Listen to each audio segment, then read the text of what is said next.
Amigos, ¿qué tal? Una semana más con todos ustedes. Bienvenidos a Las Cuentas Claras, aquí en Telemiño. El sector de la sanidad privada no es una actividad frecuente que nosotros hayamos tratado en este programa. Bueno es que de vez en cuando hagamos una incursión en esta actividad. COSAGA, Cooperativa Sanitaria Gallega, se constituyó en el año 1985 y es hoy un hospital privado con muchas consultas, 200 trabajadores y en definitiva un montón de actividades. ¿Cuáles son sus orígenes? ¿Cuál es su cartera de servicios? ¿Cuáles son sus prestaciones a futuro? Es una de las cuestiones que vamos a plantear en nuestro programa por hoy. Un programa que además va a hacer incursiones en el sector primario y lo va a hacer en clave de análisis. ¿Viene la gente o no viene la gente al sector primario? ¿En qué condiciones? Etcétera, etcétera. Son solo dos de los asuntos que vamos a tratar en el programa. Sean todos ustedes bienvenidos y comenzamos por el primero de los apartados descritos. ¿Cómo convive la sanidad pública y la privada? ¿Cómo se gestiona precisamente un hospital privado? Hemos entrado a la clínica COSAGA y hemos estado con su gerente, José Ignacio Vidal.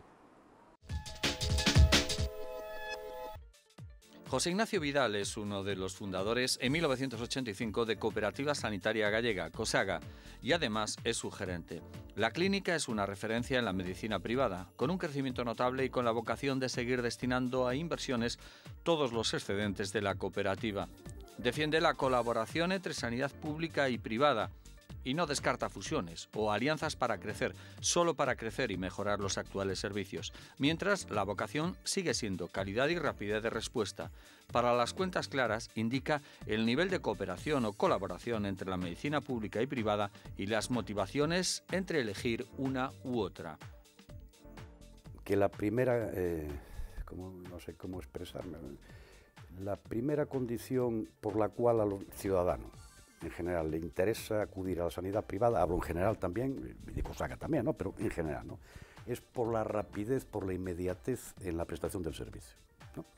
Es decir, en la pública, servicio público, que funciona bien, pero es más grande, abarca mucho más y tiene unos mecanismos de respuesta mucho más lentos también, claro. Por lo mismo, mover un transatlántico enorme que mover un barquito de 5 metros de eslora, ¿no? Y en la sanidad, pues ese símil yo creo que sirve. La inmediatez, ¿no? Una persona que crea que pueda tener, yo que sé, un posible problema grave a nivel de aparato digestivo, en vez de acudir a su médico de cabecera, que le pide interconsulta con no sé qué, que luego la prueba no sé qué, y que se tarden a lo mejor 6 meses en diagnosticar un problema banal o grave, eso a nivel privado es muchísimo más rápido. Es decir, lo que pueden ser meses en el sector público, pueden ser días en el sector privado, ¿no? Esa yo creo que es la principal... El principal foco de interés por parte de los ciudadanos que requieren o necesitan o creen necesitar asistencia médica. Y luego, a partir de ahí, evidentemente tienes que contar con otras cuestiones, medios humanos, es decir, tener unos profesionales de nivel, y luego que esos profesionales de nivel tengan unos medios técnicos de diagnóstico y de tratamiento, de equipos quirúrgicos, en fin, depende de la especialidad del profesional en cuestión. Es decir, primero, rapidez y luego hacer las cosas bien. COSAGA es una clínica que mantiene concierto con el Sergas, lo que le permite garantizarse la cobertura de sus servicios y a la sanidad pública reducir sus listas de espera. Los conciertos, que por cierto nosotros COSAGA es el único centro concertado de la provincia de Orense, lo cual no quiere decir que haya otros centros que también trabajan con el Sergas, pero el único centro que tiene un contrato con el Servicio Galego de Salud de la provincia de Orense es COSAGA, ¿no? Y Scanner Orense. Pues tenemos un contrato por lado de hospital y otro por diagnóstico, ¿no? La relación, hombre, bueno, siempre hay alguna fricción, algún malentendido. Se da una circunstancia que las tarifas más bajas de Galicia en actividad concertada, sobre todo lista de espera quirúrgica, las más bajas las tenemos en Orense, ¿no? Los presupuestos más bajos también. Entonces tenemos los presupuestos más bajos y tenemos las tarifas más bajas. Bueno, a pesar de eso, pues hacemos mucha actividad concertada, ¿no? De los 4.000 y pico pacientes que se operaron aquí el año pasado en COSAGA, pues casi 2.000 fueron del Sergas, ¿no? Nosotros nos permite trabajar, facturar, reinvertir, y es importante. A la sanidad le sirve para descongestionar sus listas de espera. Y luego una cosa también yo creo que muy importante, es más, creo que la más importante, que el ciudadano voluntariamente, aquí no viene nadie obligado a Cosaga ni a ningún centro privado, aquí viene voluntariamente el ciudadano. Y dentro de que venga voluntariamente, nosotros del Sergas, la mayoría de la actividad que tenemos es traumatología y ortopedia, ¿no? José Ignacio Vidal defiende que un mismo profesional de la sanidad pueda compatibilizar sus funciones en el ámbito público y en el privado. Yo creo que sí tiene que haber unas reglas de juego claras y transparentes en los profesionales que trabajan en la pública y en la privada, ¿no? Además de ética profesional y por supuesto, ¿no? Pero bueno, el sistema tiene que ser vigilante, ¿no? No se debe aprovechar el que yo trabajo en la pública o en la privada y no sé qué, pues esas cosas pasaron y a lo mejor hasta incluso siguen pasando, pero sí pasan, que ya digo que igual sí, pero yo creo que son más que anecdóticas, ¿no? Una vez eso, ¿por qué un trabajador, ¿no?, que además sale a las 3 de la tarde a trabajar de su hospital público su sueldo, por ejemplo en Galicia, tiene que pedir la compatibilidad para que lo dejen trabajar, ¿no? Entonces, si dos compañeros del mismo servicio, de la misma especialidad, yo no quiero trabajar, no necesito trabajar a las tardes también, me voy a jugar al golf, yo cobro lo mismo, pero mi compañero que se quiere poner, necesita, a lo mejor incluso, necesita, la palabra necesitar, ¿no? Pues tengo hijos en la universidad, lo que estoy ganando me llega, bueno, y como trabajar no es un delito, aunque a veces parece que sí, pues yo quiero ir a trabajar a las tardes, mi compañero y amigo va a jugar al golf y yo me voy a trabajar a la tarde. Bueno, pues al que va a jugar al golf, su sueldo sigue el mismo, pero el que va a trabajar a la tarde le descuento 800 euros al mes aproximadamente, que es una cosa que le llaman complemento específico. Cosaga mantiene una política de reinvertir todos los excedentes de la cuenta de resultados, los beneficios para entendernos. Se prevé la puesta en marcha de nuevos equipos. Nosotros este año tenemos no solo previsto, es que a finales de este mes se va a poner en marcha, por ejemplo, una resonancia magnética, que eso nos supone una inversión en torno a 1,5 millones de euros. Luego puede haber cosas más pequeñas, pues que si una mesa de quirófano nueva, que hablamos también de 40.000 euros, bueno, y cosas más de detalle, ¿no? Pero pues pocos hospitales y centros de nuestra dimensión, pequeños, pues tienen dos resonancias, o van a tener dos resonancias que se llaman cerradas de 1,5 Teslas. José Ignacio Vidal reconoce que le gustaría contar con un edificio único a las afueras de la ciudad para concentrar los servicios, pero también ve las dificultades. Uno de los problemas que tenemos en cuanto a ubicación es que estamos en el centro de Ourense, que para unas cosas tiene sus ventajas. Por ejemplo, para consultas externas en una ciudad del tamaño de Ourense, porque en otro tipo de ciudad mucho más grande, yo que sé, Madrid y tal, pues el que estés más aquí o más allá no tiene tanta importancia. Pero una ciudad pequeña como es Ourense, sí. Es decir, para eso, cirugía ambulatoria, consultas, pruebas de diagnóstico y tal, bueno, pues estar en el centro, la gente viene ahí y tal. Para lo que es hospitalización, movimiento de ambulancias, confortabilidad, tener unos jardines, en fin, eso pues no, porque no. Eso nos impide también la posibilidad de crecer. No es lo mismo tener habitaciones de 20 metros que de 40 metros cuadrados, me refiero.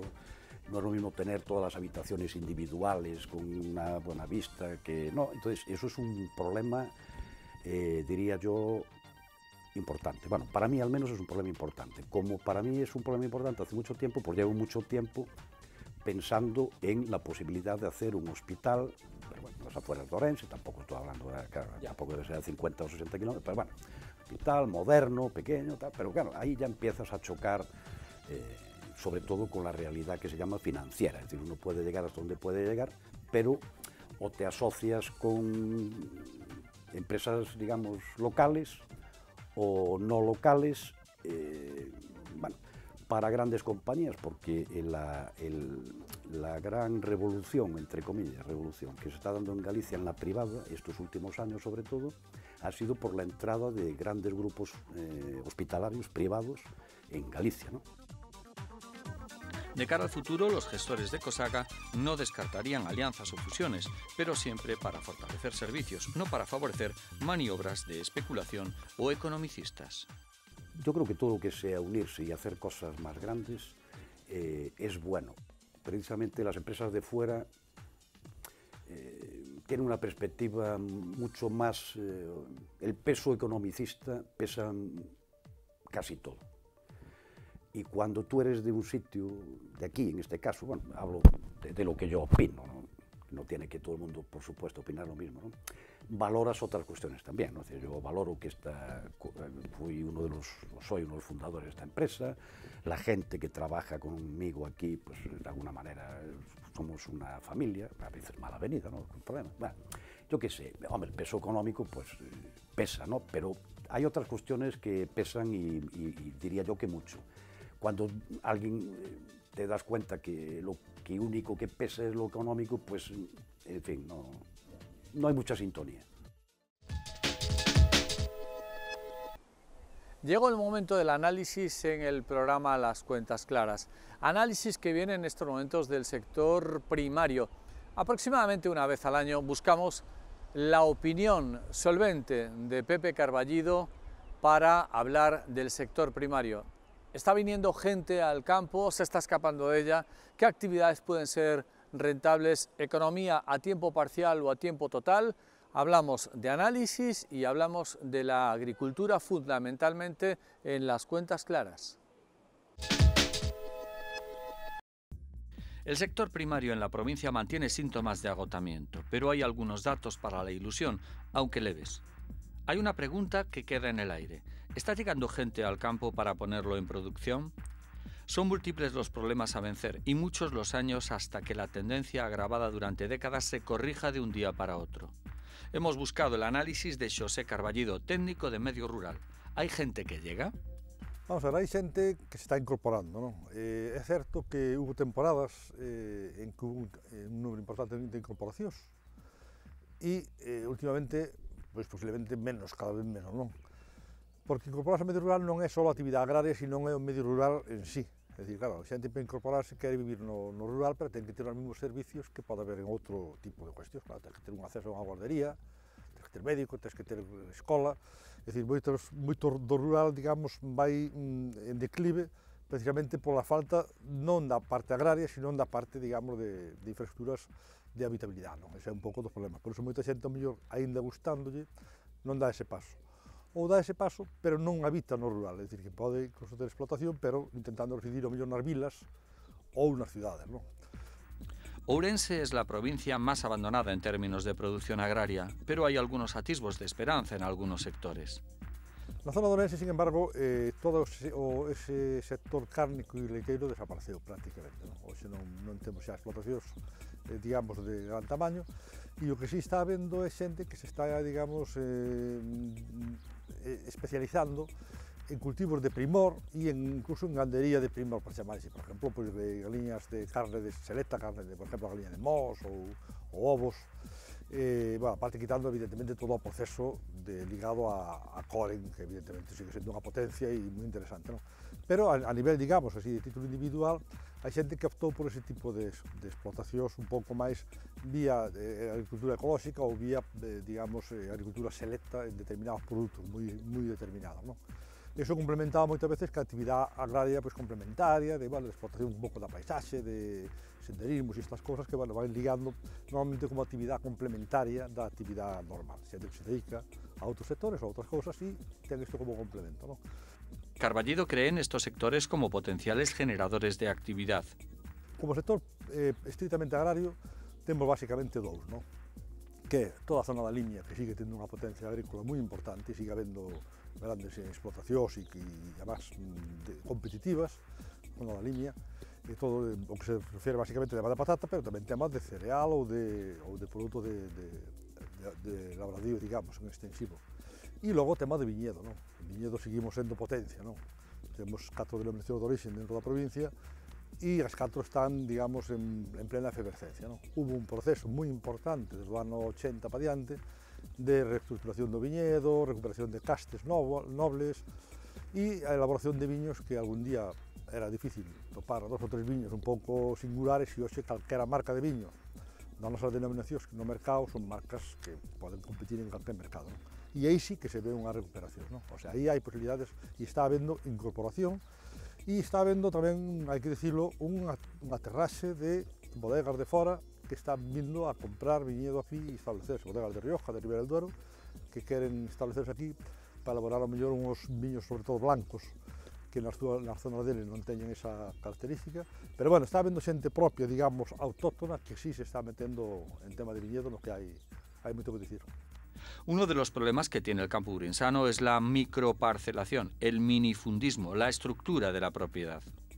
Que hai un grado de parcelación tan importante que para facerte con un viñedo, digamos, ou unha finca de tamaño un pouco considerable, tens que comprar 50 parcelas distintas, non? Iso complica moitísimo a xestión, non? Por lo tanto, sí que, por eso, o acceso á terra, eu creo que é o factor limitante máis importante, non? Tanto na viticultura como no resto, non?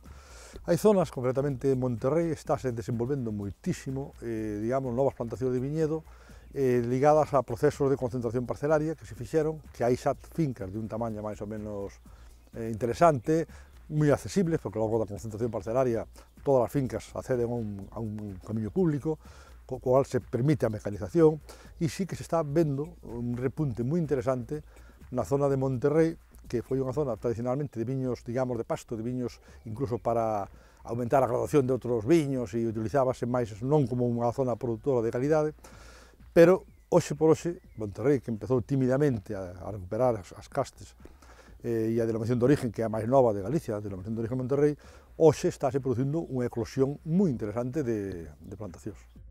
Cientos de personas se dedican a la actividad agraria, aunque a tiempo parcial, como un complemento a sus rentas familiares, lo cual también es un recurso a preservar, como subraya Carballido. Eu creo que é clave o da agricultura a tempo parcial, digamos, sigue sendo clave, non? Eu creo que precisamente o que mantén auxe a paisaxe e unha parte importante da agricultura, non? Se eu falaba de que fa falta 2 hectáreas e media, por exemplo, de viñedo para poder vivir exclusivamente unha familia, pois máis ou menos deso, como podía vivir de outro posto de traballo, demos conta que a media de propiedade está en 5.000 metros no caso do viñedo no Ribeiro, por poñer un caso, non? O sea, media hectárea, non? Por lo tanto, se tens media hectárea e fa falta 2 e media, non cuadran as contas, non? Por eso se mantén precisamente gracias a este formato de actividade complementaria. Se tu tes media hectárea, é fácil de, a máis o viñedo é unha actividade concretamente que produce os castiñeiros mesmo, non? Ou a propia apicultura, é dicir, son actividades que non necesitan unha dedicación a tempo completo de todas as diarias, senón que, pues, fin de semana, vas, digamos, facendo como actividade complementaria. Iso permite precisamente manter ese tipo de actividades, non? E eu creo que teñen moito interese. En cuanto a las fórmulas existentes para redimensionar las parcelas, Carballido también propone el modelo asociativo. Claro, non todo o mundo, incluso, pues, ou ten ese sábado para dar sulfato, ou para podar, ou incluso non ten esa... Pois unha persona que está traballando de mecánico nun taller, ou traballa na Citroën, ou traballa de médico, ou de mestre, ou de peluqueiro, esa actividade complementaria pode gustar ou non. E, sin embargo, esas viñas que si ten tradicionales, pode incorporarlas, digamos, en un modelo asociativo, de forma que, bueno, sería el copropietario, por entendernos, de esa explotación, sacarías esa mesma renta pequena que estaba sacando, de 5.000 metros, poderá sacar dentro, digamos, dun modelo de sociedade, do cual se crea un pobo de 5 ou 6 postos de traballo nun pobo, para manter, digamos, esa estrutura que xa existe, non?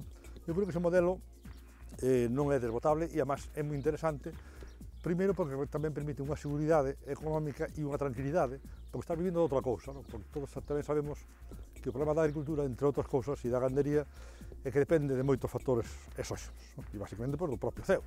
Ven unha xeada, ven unha tormenta, un pedro, unha granizada, entonces depende de cuestións que a veces... Entonces, claro, a dependencia exclusiva deso é complicada, non? Por tanto, esta actividade complementaria eu creo que non o debíamos deixar.